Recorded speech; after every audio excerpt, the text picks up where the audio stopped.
ये खबर ऐसी है कि दिल पर अजीब बिजली सी गिरी है। ये खबर हिंदुस्तान की खुफिया एजेंसीज ने उसको यहाँ आजाद कश्मीर के अंदर भी अमन और चैन से नहीं रहने दिया। 30 से ज्यादा वाकयात हो चुके हैं कि हमारे भाइयों को शहीद किया गया, किसी को पेशावर में, किसी को कराची में, किसी को पिंडी। ये इतनी बड़ी बात उन्होंने कह दी कि 57 इस्लामिक कंट्रीज में इस वक्त क्या कहा जा रहा है, इंडियन है वो इंडियन है। पहले तो तमाम ही लोग जो हैं वो हिंदू थे और बाद में जी उनको तलवार के जोर पे और लालच देकर जो है वो मुसलमान बनाया गया। इंडियन डीप स्टेट के पास हर बंदे की प्रोफाइल मौजूद होती है जिनको उन्होंने कत्ल करना होता है। उन्होंने कहा कि हाँ हमने मारा है और आइंदा भी मारेंगे और घुसकर मारेंगे। अननोन गनमैन और उसके बाद इस तरह के जो लोग होते हैं जो कि कहीं ना कहीं भारत में टेरर अटैक में जिनके नाम जुड़े होते हैं या ये कहा जाता है ये मास्टरमाइंडिंग या इन्वॉल्व रहे हैं या उनका कोई ना कोई हिस्सा रहा है, वो जी मारे जा रहे हैं। जय हिंद साथियों, बड़ी खबर सामने निकल के आ रही है। इंट्रो में देखा किस तरह से लश्कर का ऑपरेटिव रिजवान ने साफ तौर पे कबूला है कैमरे के सामने। पिछले 1 साल के अंदर हमारे 30 से ज्यादा जो साथी हैं वो मार दिए जा चुके हैं अननोन गनमैन के द्वारा, वो भी पाकिस्तान के अंदर घुस करके आ करके हमारे घरों के बाहर, हमारे घरों के अंदर खुलेआम जो है वो हमको ठोका जा रहा है। और इनका कहना है कि हम साफ तौर पे इतनी कोशिशें कर चुके हैं भारत के अंदर जो है वो आतंकवाद फैलाने की, लेकिन हम हर बार अब नाकाम होते हुए नजर आ रहे हैं। जब से पहलगाम वाला वाक्य हुआ उसके बाद से एक एक करके हमारे 30 से ज्यादा जो साथी हैं वो मारे जा रहे हैं अननोन गनमैन के द्वारा। यानी कि अननोन गनमैन पाकिस्तान के अंदर घुस के आता है और हमारे ही साथियों को घर के बाहर, घर के अंदर ठोक के चला जाता है और हमको खबर तक नहीं होती। अब तो हमारे मन में एक डर सा बैठ गया है। यानी कि आप समझ सकते हैं इस समय पाकिस्तान के अंदर धुरंधर अभी भी बाकी है, धुरंधर अभी इस समय चल रहा है और धुरंधर के डर से इन लश्कर के ऑपरेटिव को कैमरे के सामने आकर के खुद कबूलना पड़ा कि हाँ हमारे इतने साथी जो हैं 1 साल के अंदर इतने इतने मारे गए हैं और वो भी खुद के ही पाकिस्तान के अंदर। तो इससे आप समझ सकते हैं इन साथियों इनके मन में कितना ज्यादा डर और खौफ भरा हुआ है कि कहीं अगला टारगेट यही क्यों ना हुए।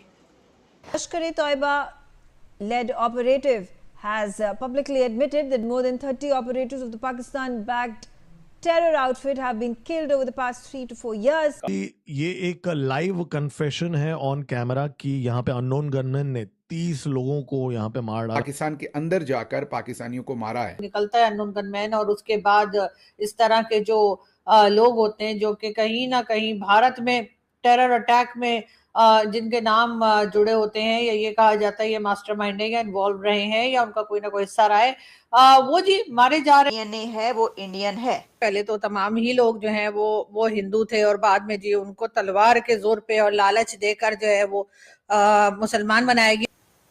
ये इतनी बड़ी बात उन्होंने कह दी कि 57 इस्लामिक कंट्रीज में इस वक्त क्या कहा जा रहा है। सीख लें, उनकी तरक्की से कुछ सीख लें। आप कोई चीज इन्वेंट करने की सलाहियत नहीं रखते तो कॉपी करने में कोई हरज नहीं होता। तो इंडोनेशिया को the largest population Muslim country कहा जाता है, सबसे बड़ा मुस्लिम कंट्री जो है वो ये कहा जा रहा है कि अब वहां के प्रेसिडेंट भी इंडियन डीएनए रखते हैं। तो ये एक लाइव कन्फेशन है ऑन कैमरा कि यहाँ पे अननोन गनमैन ने 30 लोगों को यहाँ पे मार डाला मिस्टीरियस वेज में, रावलाकोट में, रावलपिंडी में, कराची में। ये मैं नहीं बोल रहा हूँ, या कोई भारत से कोई नहीं बोल रहा है, ये खुद लश्कर ए तैयबा का टॉप कमांडर रिजवान हनीफ ये बात बोल रहा है, वहाँ पे स्पीच दे रहा है वो जब ये बात बोल रहा है तो इसका मतलब ये सच है। तो it's real guys. I mean जो हम लोग सुनते हैं अननोन गनमैन है, ये एटलीस्ट वो ये बात मानते हैं। अगर ये खैर वैसे तो खैर हमारे यहाँ तमाम ही लोगों का डीएनए इंडियन है, लेकिन हम मानते नहीं है। हम कभी कहते हैं हम तुर्क हैं, कभी हम कहते हैं हम अरब हैं, कभी हम कुछ कह देते हैं। प्रूवन टेररिस्ट है, इसको तो मारा था ऑपरेशन सिंदूर के बाद में। जब जनाजा निकला था टेररिस्ट का तो इसको वहाँ पे पीओके के लोगों ने मारा भी था कि भाई ये वहाँ पे रिक्रूटमेंट वगैरह करता था, यंग यूथ को वहाँ पे रिक्रूटमेंट करता था। तो ये बंदा भी काफ़ी मतलब ये जो बोला है इसने काफ़ी लेजिटिमेट सोच समझ के बोल रहा है ये, मतलब इसको पता है कि क्या चीज़ है वहाँ पे, तो he knows what is talking about. तो आई थिंक ये आज चीज ये इतनी बड़ी बात उन्होंने कह दी कि 57 इस्लामिक कंट्रीज में इस वक्त क्या कहा जा रहा है, क्या सोचा जा रहा है। ये जो 57 इस्लामी ममालिक हैं और मुस्लिम उम्मा इसके ऊपर क्या कह रही है। तो कुछ ने कहा कि ये तो राख की साजिश है। देखिए, अब ये जिसकी भी साजिश हो, लेकिन ये साजिश हो गई है। खलबली मची होगी और इस वक्त हाफिज सईद, मसूद अजहर और इसी तरह के दूसरे लोग जिनको के भारत टेररिस्ट मानता है और हमें लगते हैं फ्रीडम फाइटर, हमारे वैसे ये भी है, दूसरे के लिए जो टेररिस्ट होता है वो हमारे लिए फ्रीडम फाइटर होता है। तो ये जो फ्रीडम फाइटर हमने यहाँ पे अनमोल रतन बिठा रखे, इसका मतलब है कि अब इनकी भी जाने खतरे में है और किसी ना किसी वक्त ये अननोन गनमैन जो है इनका भी गेम बजा देगा। तो बिल्कुल ऐसा ही है, लेकिन बहरहाल एक एक करके मारे जा रहे हैं। भारत इस तरफ से इनकार भी करता है कि जी the largest population Muslim country कहा जाता है, सबसे बड़ा मुस्लिम कंट्री जो है वो ये कहा जा रहा है कि अब वहां के प्रेसिडेंट भी इंडियन डीएनए रखते हैं। अब किसी जगह पर पिट्टन भी पड़ गया है। सर, कहा यह जा रहा है कि ये मातम शातम भी शुरू हो गया। इसकी वजह यह है कि एक तो ये कि ये किसकी साजिश है, दूसरा ये, लेकिन इससे उस पर आने से पहले मैं आपको सुनवाई क्यों ना दास करना शुरू कर देता हूँ। अच्छा, प्रॉब्लम ये है कि ये तो पूरी दुनिया में होता है।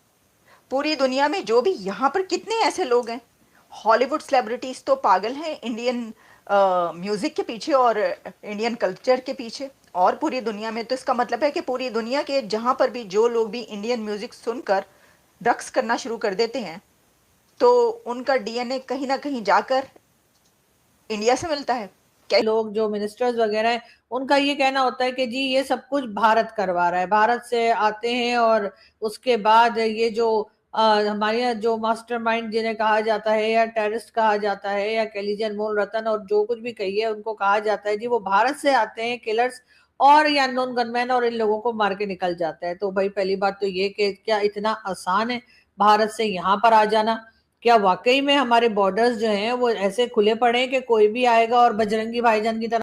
साथियों, जैसा कि आप सभी ने देखा किस तरह से बड़ी खबरें सामने निकल के आ रही हैं कि कैसे एक के बाद एक करके जो है अब बड़े बड़े बयानात जो हैं वो लश्कर के ऑपरेटिव के द्वारा भी आ रहा है कि पिछले एक साल के अंदर अंदर हमारे 30 से ज्यादा जो साथी हैं वो मार दिए जा चुके हैं। अज्ञात हमलावर जो हैं वो आते हैं, घुसते हैं पाकिस्तान के अंदर, कब दहशत फैला करके चले जाते हैं, हमारे साथियों को मार के चले जाते हैं। इसकी खबर जो है पाकिस्तान के आईएसआई एजेंट्स तक को नहीं होती है। कहाँ पे हैं वो एजेंसियां, कहाँ पे हैं इनके साथी जो देखा करते हैं। अब बात की जाए कि इनके अंदर डर इस चीज का सबसे ज्यादा है कि कहीं अगला टारगेट जो है वो अज्ञात हमलावरों का यही क्यों ना हुआ, अगला टारगेट यही क्यों नहीं हो सकते हैं। ये समझते हैं या इनके मन में एक डर सा ऐसा बैठ गया है कि अब एक एक करके एक एक साथी मारे ही जा रहे हैं इनके, कहीं अगला नंबर इनका ही तो नहीं है। अब जो लश्कर का ऑपरेटिव है रिजवान, जिसने ये कैमरे के सामने खुलेआम जो है बयान देते हुए कहा है कि हमारे इतने साथी जो है इतने साल में मारे गए हैं, अब ये इसके मन में डर होगा कहीं अज्ञात हमलावर अगला हम ही को ना ठोक के चला जाए। अभी आपने देखा किस तरह से एक दिन पहले और मैंने वीडियो डाली है जिसमें साफ तौर पे दिखाया कि रहमान बलोच का जो खासी है उस्मान, उसका खुद का जुबैर जो है भाई वो मार दिया जा चुका है अज्ञात हमलावरों के द्वारा। तो यही से आप समझ सकते हैं कि आए दिन महीने के अंदर 2 या 3 ऐसे बड़े बड़े आतंकवादी जो हैं वो मारे जा रहे हैं, जब से पहलगाम के अंदर इन लोग ने जो आतंक को फैलाया था। यानी कि भारत तो फुल एक्शन में है और एक एक करके इनको चुन चुन करके ठोकता हुआ चला जा रहा, और जो दहशत है और जो डर है वो इनके साफ चेहरे पे दिखाई देती है। और आप जानते हैं जब भी इनकी जो कहा जाता है